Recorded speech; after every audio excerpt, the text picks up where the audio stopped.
Okay, hello everybody. Is that on? Fine? Yeah. So, yeah, thanks for inviting me. Thanks, Christopher.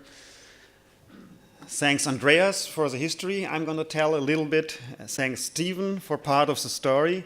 Although most of what I'm going to tell is before 2000, like how these things as festivals or institutions came into life.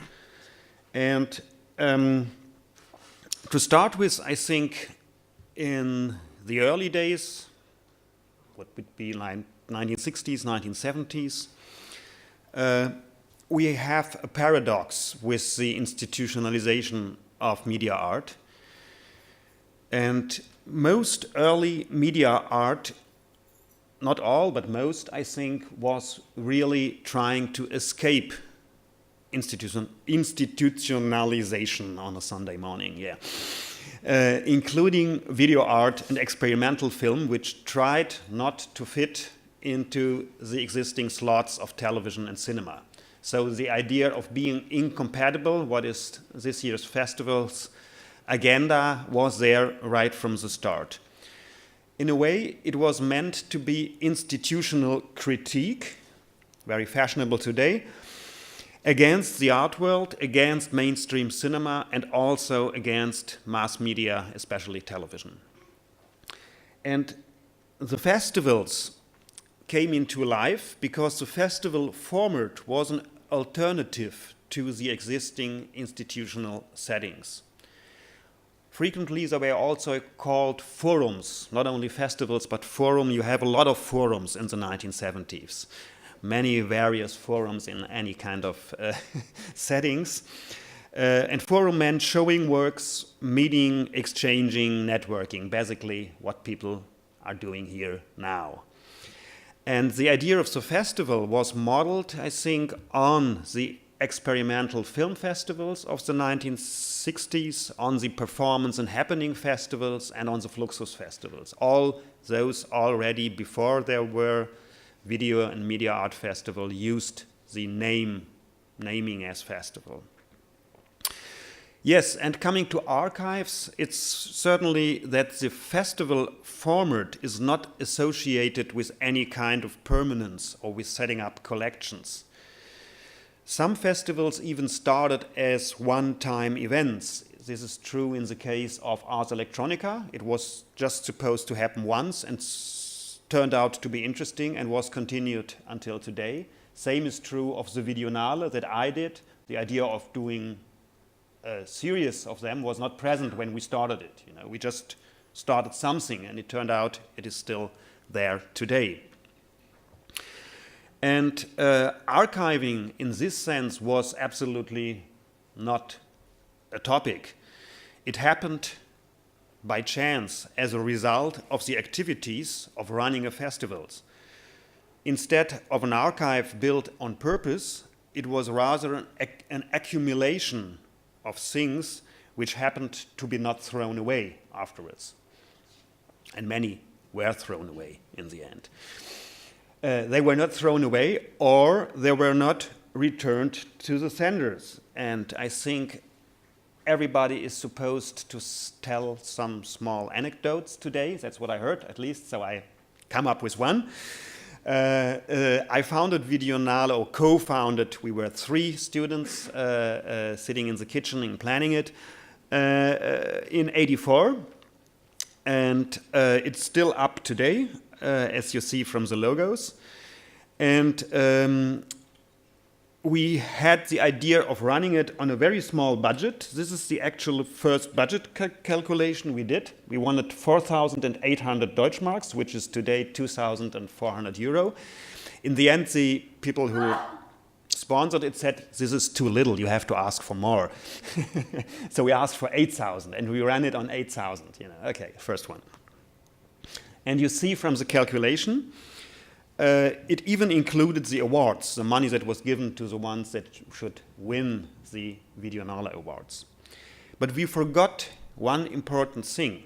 We received much more entries than we expected worldwide entries because there was a desire for festivals. There was many producers and no place to show in '84. Yeah? And the material, a videotape, was still expensive material. On a pneumatic tape, you would spend something like 100 Deutschmark, which was for an independent producer some money in the early 80s. And even a VHS tape would be, if it's good quality, 20 to 30 Deutschmarks still. So you had to send the stuff back. You couldn't throw it away or store it. And if you look at the calculation, we forgot to calculate the sending back. And we ended up of paying a significant amount of money on top of the 8,000 ourselves. So that's how you learn, you know. So, but regarding the question of archiving, I think today nobody is sending back anything to anybody anymore. Huh? Do you send back anything in transmediale afterwards? You don't do that anymore. I mean, stuff is cheap. It's there online. You just get some silver discs maximum. Most stuff you download. So no sending back anymore. This problem is vanished.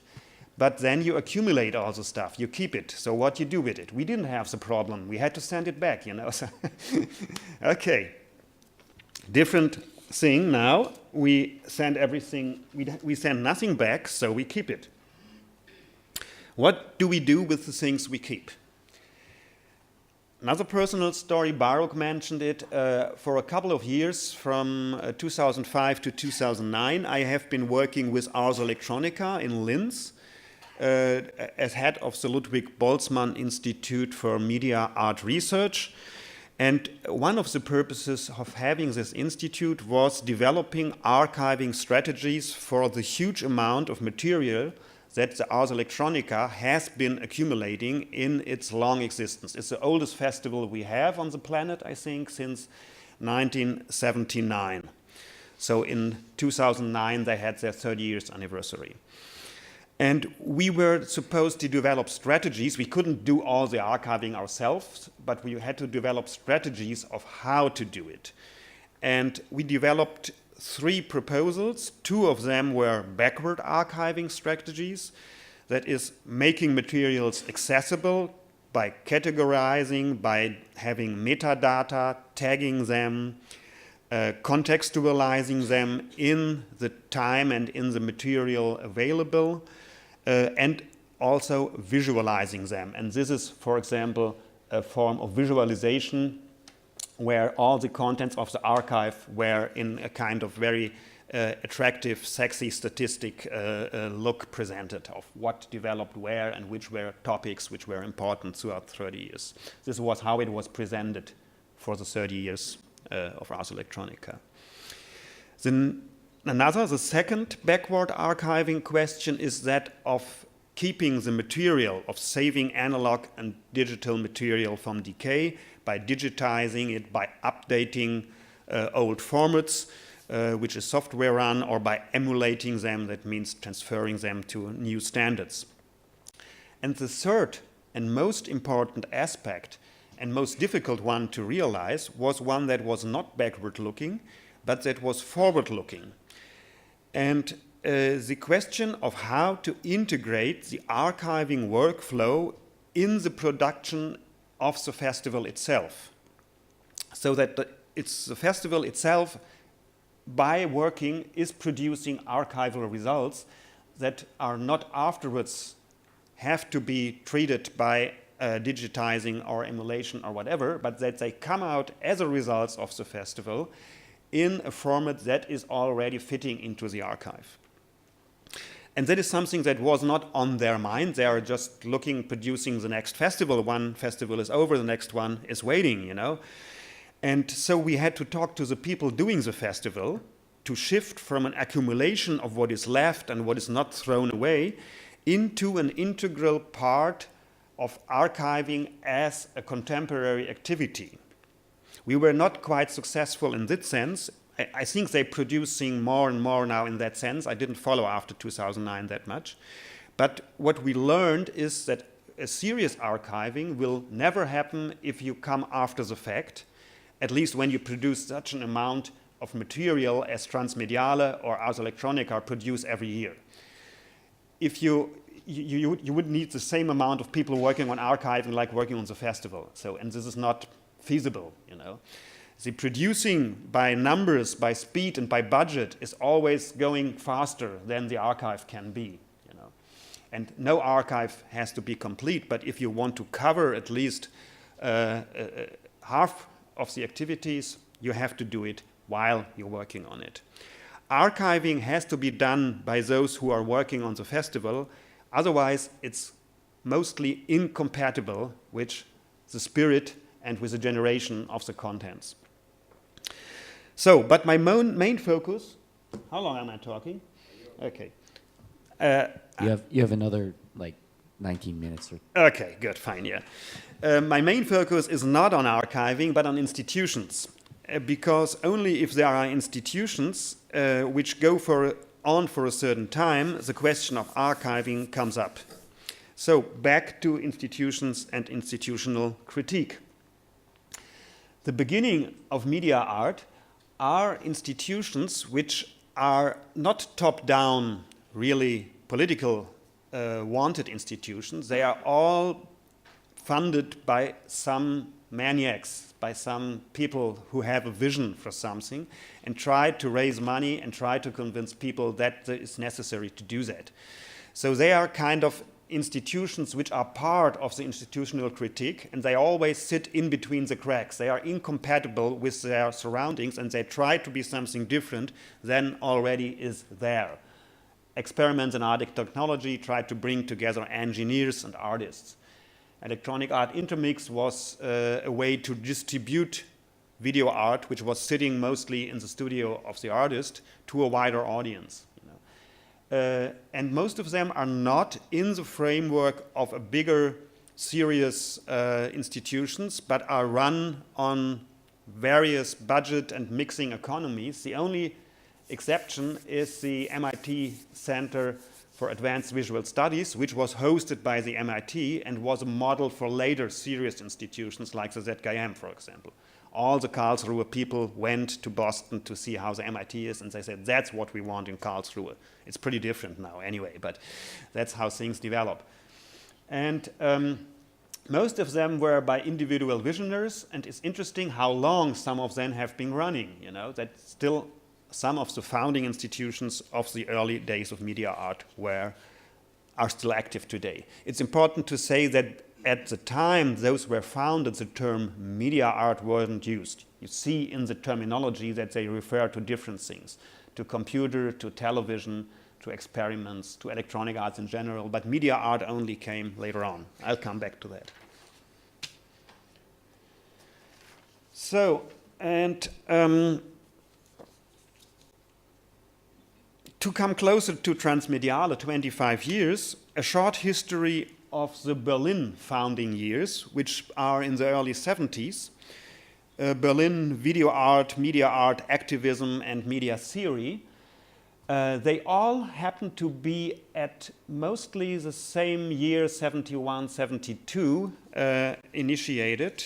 And it's interesting that there is a close parallel that nobody has been looking at the beginning of the use of video in an art institution, which is the Neuer Berliner Kunstverein, still having a video forum until today, and in a university, which is the technical university. Because Friedrich Knilly, who was one of the first media theorists, also not called media theorist at the time, who used the U-matic recorder to record television, to make something which was a leftist kind of critique of ideology of mass media, which you couldn't do unless you had the material and could show it in seminars and could have excerpts which you would be repeated. Before, it was mostly like going to a theater and taking notes and telling afterwards what it's about, but now you could really work with the machine on the medium, 71, in the Technical University here, 17th Uni, not far away. And Klaus Pias, third generation or fourth generation media theory, writes about Knilly using the video recorder. Media theory emerged on the media technical foundation of the video recorder. That is, as a video recorder theory or a video recorder scholarship. Any thinking about the media, it is self part of a contingent medium situation. So the technology changes the way you think about technology, you know, to put it easy for a Sunday morning. And same year, Artist Initiative is funding the Neuer Berliner Kunstverein Videothek, how it was called. Now it's Video Forum, another one of these forums, because videotheks then later on in the 80s became these commercial outlets for renting video, for home video. When it was funded, this was still not a topic. Videotheks in the way we know it from the 1980s didn't exist, so they called it Videothek and then called it Video Forum later on. And they bought videotapes from artists with a budget on various formats and collected them, and for the most important part, made them accessible for people who are interested in seeing this art form. And I was one of the early customers in the late 1970s, late 1980s. I went on purpose from Bonn to Berlin to study video art in this institution. And that meant sitting there, having a large cabinet with various cassettes, having some players, asking for this one from a list. This is how the list comes up here. That's what they're buying. This is the list. Having a pneumatic tape or sometimes VHS in more recent thing, and watching it. And when you were a friend or a trustworthy person of the person who was in charge, Jo Eckhardt, she passed away now end of this year, you were allowed to fast forward or to stop and backwind. And I mean, these tapes were going on long, you know, so they were like an hour, Bruce Nauman shouting, you know, so so it was nice when you're allowed to fast forward, you know, so, but you had to be a little bit trustworthy not to spoil the tape, because it was the only copy they had, you know, so if you would fumble around and mess it up, it would have been gone. Like something like 1,000 Deutschmarks it would cost at the time, yeah, okay. So that was how video looking was happening in at least my formative years. And the other guy is Mike Steiner, who passed away also in January 3rd. It's a whole generation vanishing, who set up a video gallery and is now donated to the Hamburger Bahnhof. There was a huge show displaying his collection, which was more coming out of his own production. He had a video studio. He was an artist himself, and he invited artists to produce. So it was more about producing than about collecting. And one of them was, for example, Ben Vautier, who did this nice sleeping video. It's interesting because Mike Steiner had a hotel. That's where he made his money from. And he did a hotel room event where in the hotel, each artist had a room where he did some video. So a sleeping video maybe was nice for homage to Mike Steiner. Now we're coming closer to the real transmediale prehistory with the Medienoperative. Will you talk a lot about it, Rudolf? I just make it short. You see from the spirit of the time, it's about Gegenöffentlichkeit and Selbstermächtigung, topics from Hans Magnus Enzensberger, the famous essay, Baukasten zu einer Theorie der Medien, published in 1970. This is the spirit of the Medienoperative. It's a shop window, it's people coming in, working with them, do-it-yourself movement of the 70s, DIY movement of the 70s, basically. And interestingly, it also changed in 94 from Medienoperative to Mediopolis, which is now more this, we are in the metropolis and we are maybe also making business, and we are not only video, we are also multimedia. And in the catalog of the 94 Video Fest is this ad for the producer. They were what today is the Kulturstiftung des Bundes and the Kulturprojekte Berlin. This is for internals who are running the Transmediale. This was Mediopolis and before Medienoperative, and they relaunched themselves and said Mediopolis is the expression of the new identity of the Medienoperative. First page of the 94 catalog, which is a significant shift because now this idea of multimedia and of somehow a different kind of capital now after 89, Berlin is a different town, and so they try to adapt with that, you know. Okay.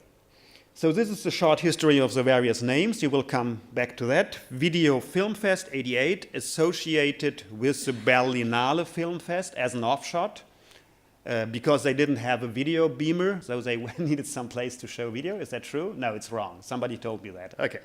We'll clean that up later on. Then Video Fest, then Transmedia, then Transmediale and changing subtitles. And also very important, 1 year after Transmediale, Club Transmediale, also with changing subtitles and topics. And some covers. The Video Film Fest as part of the International Forum of the Berlinale with Medienoperative, as you see. Then Video Fest 89. Funny, this German flag, 89. It meant it was early 89. Nobody was expecting that the wall would go down. Why did they put German flags on that one? I don't know.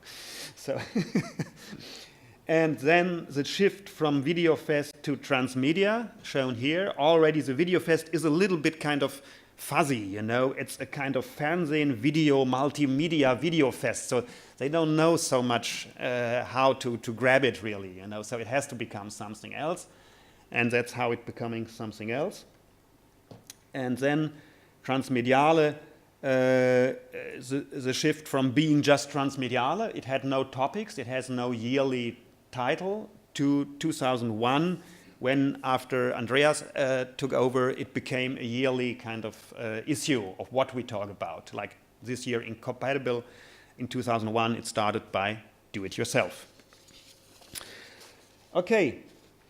So these are the current subtitles. Transmediale Festival concerning the role of digital technologies in the contemporary society. Already the subtitles are a story in their own. And Club Transmediale Festival for adventurous music and related visual arts. So they don't do only sound anymore. It's merging in a certain way. And the activities are closer than ever, I think, if you look at them. Another thing, I just skipped that quickly, it's parallel because funded in Berlin, Infermental, first collection of video arts and experimental film on tapes, circulating throughout Europe with an important East European input because it was co-founded by Gabor Bodi. And it had some pre-internet ideas of how to go beyond the festival format and have already a kind of archive in itself, archiving and circulating something outside of existing channels. And to put Transmediale in a larger context of the 1980s, almost every year since 79, when Ars Electronica started, a festival was funded. And you see how it's moving from now, even before it was Montevideo, not as a festival, Gabi, or it was a festival at the time? No, but the festival was Ars Electronica, and it ends in 89 with the Multimediale, which was a pre-ZKM festival. Before they moved into the building, they did a yearly festival because it took long to set up the building and to open it, so they wanted to have some visibility before, and that's what they did, the Multimediale. So you could talk about that for the rest of the day. I'm not going to do that. But what you see, what is important, is that some of them change name. For example, this changes the name from Time-Based Art and Montevideo to Media Art Institute, or from Experimental Film to European Media Art. Same thing with Video Fest to Transmediale. That is how the term media art, so common today, comes in. It was not in use during the 1980s. It developed exactly in this scenario here. It was a small, worldwide, global village family, people knowing each other, traveling to this festival. Some of them might still be here around. And that is the core of what we call today media art, if there is still any. This is where this idea developed, I think. So, is the festival format still up to date? So, this is going beyond archiving, but it's an important question. And I'm lost in my sheets here. Coming back to Transmediale, the Transmediale was a lucky festival, I think, and it adds to that. How much? 5 minutes. 5 minutes. Okay, I'm well in time. Okay, long in time. Okay. The Transmediale was going then back 5 minutes. Okay, it was a lucky festival in that sense. Some of them still are alive, and some of them passed away of these festivals. It's astonishing how many of them lived very long, you know. And Transmediale was in a very special, unique situation because 1988, when Video Film Fest started, is 1 year before 1989. And 1989 for Berlin is the most important year of recent history, when the peaceful revolution in East Germany started and the Berlin Wall went down. And most people you talk to think that Transmediale, or if they know VideoFest, was funded after the reunification. And it's not, it's 1 year before. And it happened to come into that interesting situation of merging East and West. That's why I also had Infermental in a completely new setup of possibilities and in an expanding scope of what was media art here, completely Western limited, like in a specific set of the Old West, in the former West, how people call it now, you know. Now in a chance of being in Berlin in a very quickly changing town with an interesting developing subculture, with a merging of East-West subcultures. And this was a great chance, I think, which pushed Transmediale much more ahead than many other festivals who came a little bit more kind of in their specific slot, doing one thing for a specified audience. Transmediale was always different. It was always changing. Each Transmediale had a different idea of what it should be about, you know. And that is what kept it going, I think, in a certain way, and combined with the contextualization of this very significant moment in time. And another point was important, that end of the 80s, another revolution, so-called revolution, took place, the digital revolution. So just kiddingly to Christopher, I said, Transmediale is a child of two revolutions. Ha, wow. We tried to raise some money with the lotto for a child of two revolutions, but they didn't want to give that. Yeah, okay. Maybe that was too much anyway. Yeah. So, and this changed the idea of what the content and the working materials are about. So you had the context changing and you had the content changing. Like the cultural political situation was completely diverse in the time since existing, and the materiality of communication and media production was completely changing. So this kept Transmediale, I think, pretty alive. And now we're coming to the final question. After 25 years, is that still enough? Can we keep up with being a child of two revolutions? Isn't that now, are we not now 25 years, so you're no longer a child, you're kind of on your own feet, so forget about the two revolutions, so what are we going to do next, you know? And is festival still something we need? Don't we have media art now everywhere? Why don't I go to YouTube instead of coming into this room here of watching video? Why don't I just have it on the web or have my own DVD collections, which I never look anyway, you know? So. And so why do we still need this idea of festivals in the age of social media, of meeting here, talking, networking, exchanging? Access to media art is so much facilitated compared to the times when I was traveling from Bonn to Berlin to see these tapes, actually. And in most of the contemporary art field, we have a lot of video art now. So it's no longer exclusive to this kind of specific slot. There's no longer this ghetto where the video people are and the others are somewhere else. Video has entered the mainstream of contemporary art and cinema. So it's part of private and public collections. People buy it for a lot of money now. You may have a single tape with a price tag of more than $100,000 now, if it's from a prominent artist name. So in the 1980s, video art was seen as an alternative to the art world and to television. And now I think the question is, are there alternatives to YouTube? is it really, are we stuck with YouTube, or is there something else we want to do?